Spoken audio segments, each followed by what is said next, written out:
नमस्कार विद्यार्थी मित्रांनो, ग्रो अकॅडमी या यूट्यूब चॅनलवर तुमचे मनापासून स्वागत आहे। विद्यार्थी मित्रांनो, आजच्या या व्हिडिओमध्ये शिक्षक कसे व्हावे, टीईटी सीटीईटी कशी क्रॅक करावी व अभ्यासाचं नियोजन कसं करावं, जिद्द असेल तर आपल्या सगळ्या गोष्टी साध्य कशा होतात याबद्दल आपण सविस्तर चर्चा करणार आहोत। हा व्हिडिओ बनवण्याचा हेतू एकच आहे की नवनियुक्त जे काही लोक शिक्षक होऊ इच्छितात किंवा मागच्या 2022च्या शिक्षक भरतीमध्ये 21,000 पदसंख्या भरली, त्याच्यानंतर फेज 1 फेज 2 कन्व्हर्टेड राऊंड, त्यानंतर सेकंड फेज, या सर्व गोष्टीतून जे काही विद्यार्थी गेले त्या विद्यार्थ्यांना एक जाणीवपूर्वक लक्षात आलं नाही की बाबा ही शिक्षक भरती कशी होते। त्या विद्यार्थ्यांसाठी हा खास व्हिडिओ बनवण्यात आलेला आहे। तत्पूर्वी जर चॅनलवर नवीन असाल तर चॅनलला सबस्क्राईब करा। सबस्क्राईब का करायचं तर फक्त या चॅनलवर शिक्षक भरतीबाबतच अपडेट मिळत असतात व शिक्षक भरतीबाबतच मार्गदर्शन मिळत असतं। चला मित्रांनो, चालू करून देतो आजच्या या व्हिडिओला। तर पहा, सर्वात महत्त्वाचं तुमचं व्यावसायिक पात्रता डी.एड किंवा बी.एड झालेलं आहे, हे आवश्यकच असतं। व्यावसायिक पात्रता म्हणतात याला। या व्यावसायिक पात्रतेशिवाय तुम्हाला गव्हर्नमेंट टीचर होता येत नाही। आता व्यावसायिक पात्रता आहे पण डी.एड आहे, पण तुमच्याकडे जर सीटीईटी किंवा टीईटी पास नसाल तुम्ही, म्हणजेच पात्रता परीक्षा पास नसाल आणि पात्रता परीक्षेपैकी सीटीईटी किंवा टीईटी यापैकी एक परीक्षा पहिला पेपर पास असणं गरजेचं आहे। पहिला पेपर पास असाल तर तुम्ही 1ली ते 5वी या वर्गासाठी शिक्षक होऊ शकता। त्यानंतर तुमचं जर डी.एड प्लस ग्रॅज्युएशन असेल, पदवी असेल, डी.एड प्लस पदवी असेल तर आणि तुम्ही या पेपरपैकी सेकंड पेपर पास असाल तर तुम्ही 6वी ते 8वी या वर्गासाठी शिक्षक होऊ शकता मित्रांनो, लक्षात ठेवा। त्यानंतर पुढे आता तुम्हाला याच्यावर शिक्षक कसा होता येतं ते पण सांगतो। तुम्ही 12वीला कोणती भाषा निवडलात, मीडियम कोणता आहे, विषय कोणता आहे, सायन्स आहे, मॅथ आहे, त्यानुसार तुम्हाला टीचर होता येतं, लक्षात घ्या। किंवा भाषा विषय असेल तर भाषा विषयानुसार टीचर होता येतं। त्यानंतर बी.एड जर बघितलं, फक्त बी.एड आहे तुमच्याकडे, प्लेन बी.एड आहे आणि बी.एड असेल तर तुम्हाला 9वी ते 10वी, 9वी आणि 10वी या वर्गासाठी शिक्षक होता येतं। हा वर्ग तुम्हाला निवडता येतो। आता बी.एड म्हटल्यानंतर पदवीनंतरच बी.एड असतं। बी.एड प्लस पदवी असेल तर आणि तुमच्याकडे जर टीईटी किंवा सीटीईटी याचे दोन्ही दुसरा पेपर पास असाल तर तुम्ही 6वी ते 10वी या वर्गासाठी तुम्ही शिक्षक होऊ शकता मित्रांनो। पण तुम्हाला सेकंड पेपर टीईटी किंवा सीटीईटी पास असणं आवश्यक आहे। या दोन्ही पेपर दुसऱ्या पेपर जर पास नसाल तर तुम्ही 6वी ते 10वी पर्यंत शिक्षक होऊ शकत नाही, 9वी 10वी साठी पात्र असता। त्यानंतर विद्यार्थी मित्रांनो, बी.एड प्लस पीजी असेल, पदव्युत्तर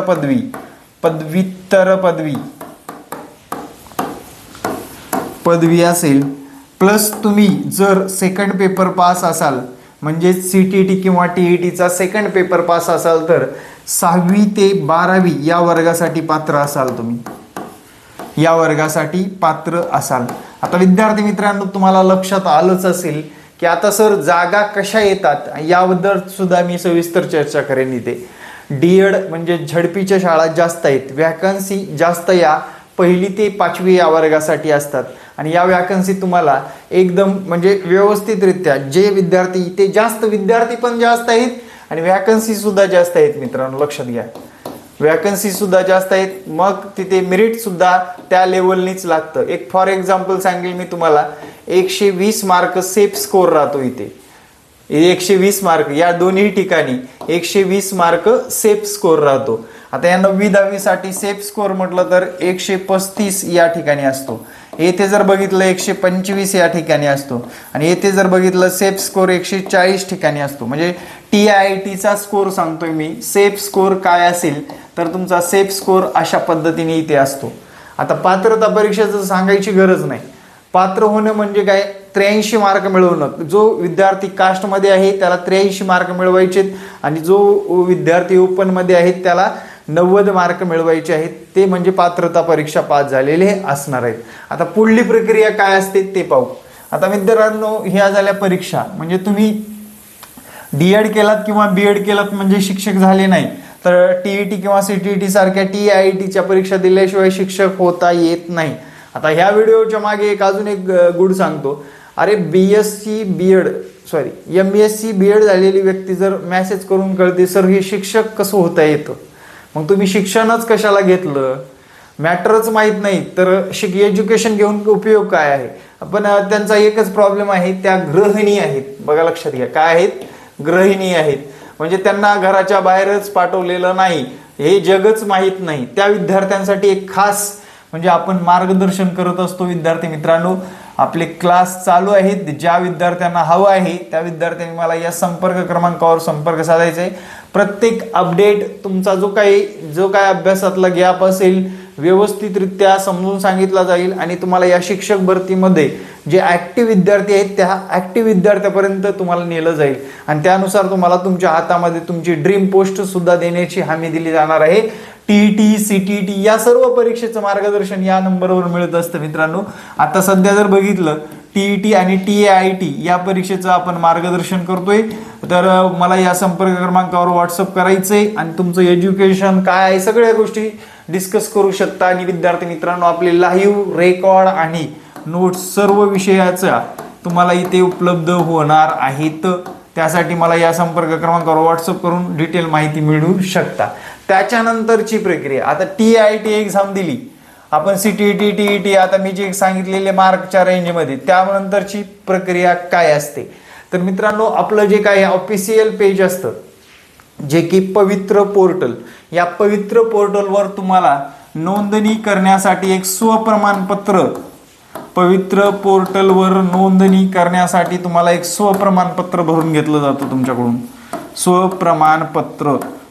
त्याच्यामध्ये काय भरलं जातं ते पण सांगतो. संपूर्णपणे तुमचं एज्युकेशन, काय म्हणतोय, संपूर्णपणे एज्युकेशन म्हणजे 10वी पासून ते D.Ed, B.Ed, ग्रॅज्युएशन, पदवी, सगळ्या गोष्टी तुमच्या डिटेलमध्ये भरून घेतल्या जातात.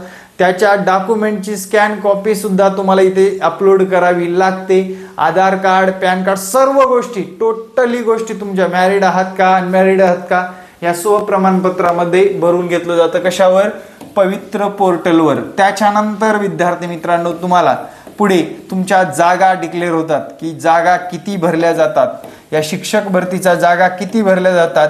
त्यानुसार जागा डिक्लेअर झाल्यानंतर तुमचं जे काही प्रिफरन्स येतात, म्हणजेच तुम्हाला पसंतीक्रम येतात मित्रांनो, लक्षात घ्या,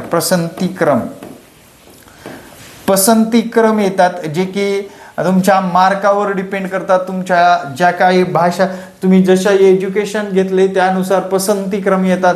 तुमचं D.Ed, B.Ed, तुम्ही TET पास आहात का, CTET पास आहात का, या सर्वांचा विचार करून काय तो पसंतीक्रम येतात. आता पसंतीक्रम आल्यानंतर आपल्याला पसंतीक्रम निवड असते मित्रांनो, पसंतीक्रमाची निवड असते. आणि निवड झाल्यानंतर विद्यार्थी मित्रांनो, तुम्हाला एक जनरली म्हणजे जनरली निवड झाल्यानंतर जनरली तुम्हाला काही संस्था किंवा झडपी येतात. झडपी म्हणजे जिल्हा परिषदच्या शाळा येत असतात. आता याच्यामध्ये 2 फाटे फुटतात मित्रांनो, लक्षात घ्या. याच्यामध्ये 2 असे फाटे फुटतात. मुलाखत, पहिला फाटा मुलाखताशिवाय, म्हणजे विदाऊट मुलाखत, म्हणजे शिवाय म्हणजे तुम्हाला विदाऊट इंटरव्ह्यू हे एक चान्स असतो. येथे डायरेक्ट सिलेक्शन असतं मित्रांनो, तुमचा इंटरव्ह्यू होत नाही. आणि मुलाखतीसह असे 2 फाटे फुटतात. याच्यामध्ये विद्यार्थी मित्रांनो, मुलाखतीशिवाय इथे डायरेक्ट तुमचे कागदपत्र चेक होतात. आता याचं मेरिट जास्त लागतं याच्यापेक्षा. डायरेक्ट तुमचे कागदपत्र चेक होतात आणि तुम्हाला ऑर्डर येते मित्रांनो, म्हणजेच तुमची निवड होते, फायनल निवड होते आणि तुम्हाला एखादी शाळा मिळत असते. आता मुलाखतीशिवाय याच्यामध्ये ही प्रक्रिया होते. आता याच्यामध्ये मुलाखतीसह कशी प्रक्रिया असते ते पण सांगतो. याच्या विद्यार्थी मित्रांनो, याच्यामध्ये निवड होते, निवड झालेल्या संस्था येतात. संस्था आल्या, तुम्हाला कागदपत्रासाठी बोलवलं जातं. कागदपत्रासाठी बोलवलं जातं त्यावेळेस कागदपत्र प्लस तुमची मुलाखत घेतली जाते. लक्षात घ्या, काय घेतली जाते? मुलाखत घेतली जाते. मुलाखतीमध्ये पर्सनॅलिटी, तुमचा डेमो, तुम्हाला इंटरव्ह्यूमध्ये विचारलेले जनरल नॉलेजचे प्रश्न आणि हे 30 मार्काचं एक वेटेज ठेवलं जातं याला. आणि या 30 मार्कानुसार तुम्हाला इथं डिवाइड केलं जातं. आणि त्याच्या पलीकडे जाऊन आता जे काही तुम्ही म्हणता उघड सांगायला काय हरकत नाही, मुलाखतीसह जो काही संस्था चालकांचा पैशाचा बाजार मांडला जातो. लक्षात ठेवा. मग तुम्हाला जर शिक्षक व्हायचं असेल तर तुम्हाला मार्क चांगले मिळवायचे या TAIT एक्झाममध्ये, तर आणि तरच लक्षात ठेवा तुम्ही मुलाखतीशिवाय तुमचं सिलेक्शन होणार आहे. आता मी हा जो काही विषय बोलतोय, आता मला सांगा इथं BA कंप्लीट केलेला किंवा शेतमजूर किंवा कुठं MIDCत काम करणारा, ज्याचा काही D.Ed BEdची संबंध नसणारा असा व्यक्ती घेतला जातो का? हा पहिला मुद्दा आहे माझा, म्हणजे स्पष्ट मुद्दा म्हणता येईल. स्पष्ट मुद्दा. आता बऱ्याच विद्यार्थ्यांची डेमो चांगली झालेली नाही, मुलाखत चांगली झाली नाही, त्याच्यामुळे सर्वच विद्यार्थी काय म्हणतात. आणि ज्या असं पण आहे, असं बोलू नका मित्रांनो की मुलाखतीसह सगळीकडेच पैसे घेतात. एक 30-40% ठिकाणी घेतातच, पण इतर ठिकाणी घेत नसतात आणि कॉम्प्रोमाइज होतं मित्रांनो. लक्षात घ्या, एखादा विद्यार्थी जास्त पैसे घेऊन बसला तर खाल्ल्या विद्यार्थ्याला थोडंसं जड जात असतं. त्यामुळे विद्यार्थी मित्रांनो, आता याला सपोर्ट आहे का? अजिबात सपोर्ट नाही आहे आपला, शासनाचा सुद्धा सपोर्ट नाही. ही मधली अंतर्गत क्रिया आहे. लक्षात घ्या. आणि ती क्रिया आपण त्याच्यावर कुठलीही एकदम गुप्तता पाळली जाते मित्रांनो. अख्ख्या भरतीमध्ये एकही प्रकरण उघड झालेलं नाही, आणि जे झालं उघड ते जाग्यावर दाबलं गेलेलं आहे. मग आपला अन्याय आपण सहन करतोय, आपल्यावरच अन्याय होतोय हे सगळ्यांनाच माहीत आहे. आणि ह्या प्रक्रियेमध्ये असणारे लोक सुद्धा हे आपलेच आहेत, हे सुद्धा सगळ्यांना माहीत आहे. त्यामुळे विद्यार्थी मित्रांनो, या कचाट्यात न सापडता मुलाखतीशिवाय याकडे लक्ष द्यायचंय. त्यासाठी तुमचं फक्त मार्क बोलतात, आणि ते मार्क म्हणजेच विद्यार्थी मित्रांनो आत्तापासून अभ्यासाला लागणे आणि ती जिद्द आपल्यामध्ये ठेवणे.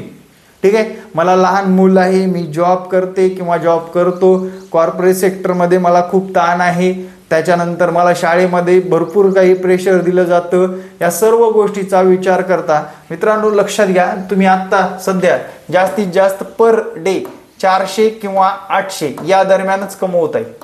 मला सांगा, एखाद्या शिक्षकाला 63,000 पगार असेल तर जनरली त्याला दिवसाला महिन्यात 30 दिवस पकडून चला 2,000 रुपये एका शिक्षकाला पडत असतात.